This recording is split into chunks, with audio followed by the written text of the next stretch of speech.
Good morning. In high school, I knew this guy, and he was a jerk.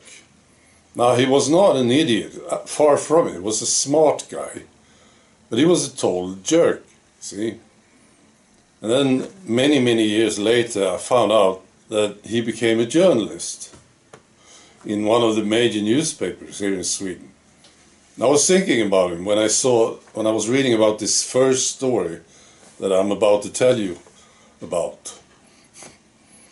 Right, so because these journalists, I think many of them have thoughts when they are reporting on a story. They have thoughts that is contrary to what they are supposed to say, and they can't say it, And this is one of those stories. Right, so many news outlets in Sweden covered this story recently. It's about 8-year-olds getting into puberty. I read one of them. That was the headline. 8-year-olds in puberty no longer unusual. That's the headline. The risk factors linked to early puberty, the theories behind the global phenomenon. It's a global phenomenon, you see. Girls all over the world are entering puberty earlier and earlier. And this escalated during the pandemic, see.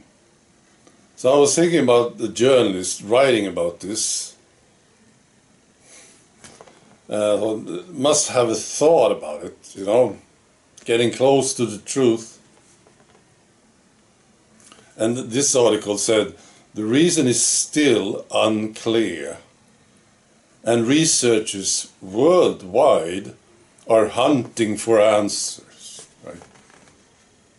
Now, one of these explanations that are presented is this: people sat inside.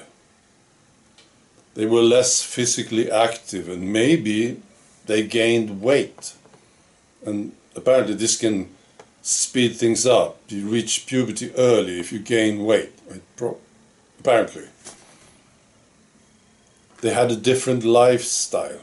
But then again, here in Sweden, there was no such thing. People did not sit inside, right?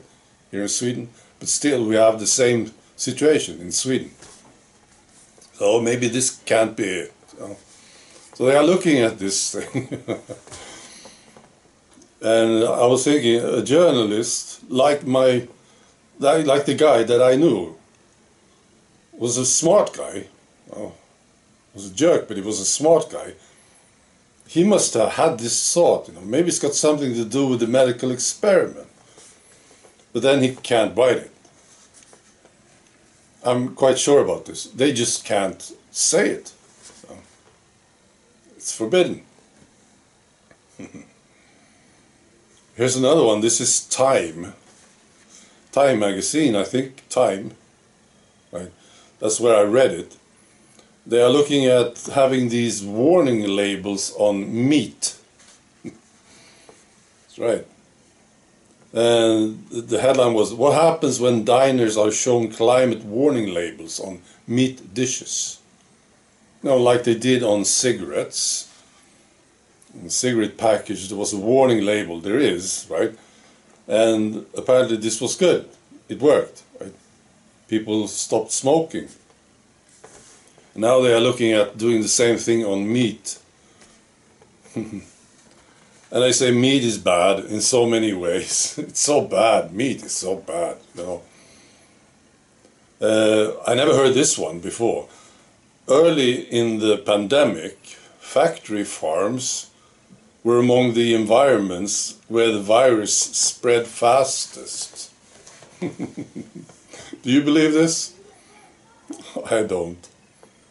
Right. Well, they do these studies, So they did a study on this, another one, where they asked 1,000 people, adults, in the UK. And they asked them to imagine this. So they didn't actually do the test. They asked them to imagine it, right? So they imagined coming into this cafeteria to eat. And then there was a label on the meat dish, you know. And the first label, one of the labels was a climate warning label, you know, with a picture of deforestation. And then they asked people to imagine this. So would you then take the dish, the meat dish? And there was a drop, 7.4% drop, right? So 7.4% of those who imagined this coming to this cafeteria, they said, no, I will not take the meat dish. There was a control group too, you know. And then they had another one, a pandemic warning label on the meat dish. And then there was a 10% drop. So I think we are looking at this maybe soon, I don't know. They will have these warning labels on meat dishes. How would you feel about this? You come into a restaurant, you read the menu, right? And you're looking at the steak or something, right? There's a warning label with the pandemic, you know, maybe it's a picture of somebody in the hospital or something, right? I personally, I would just leave the restaurant. I wouldn't go there. I would get pissed off. Or, no, what are you doing? Or a picture of deforestation next to the meat dish. Right? I wouldn't be surprised if they go along with this stuff. Soon, I don't know. My reaction is the total opposite. I think many of you are a bit like this too.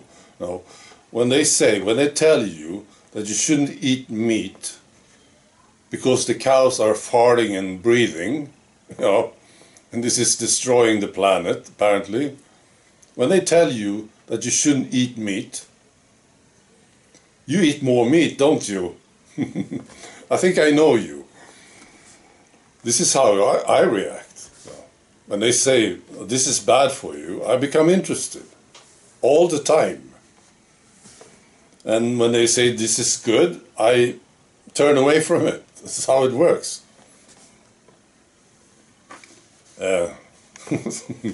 Stupid idiots.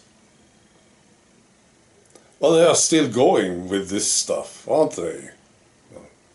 Now this, I'm sure, originates from the Rockefeller Foundation. This is where this insanity is coming from, originally. I'm sure about this. Doesn't really matter, does it? But I'm sure about it. You know, they come up with this stuff. You know, this is how we do it. Labels on meat dishes. And about the puberty thing. What do you think? Do you have an idea? Maybe. Where this is coming from? 8-year-old girls getting into puberties. What do you think? Any ideas about this? Any major thing that happened recently? Maybe. No.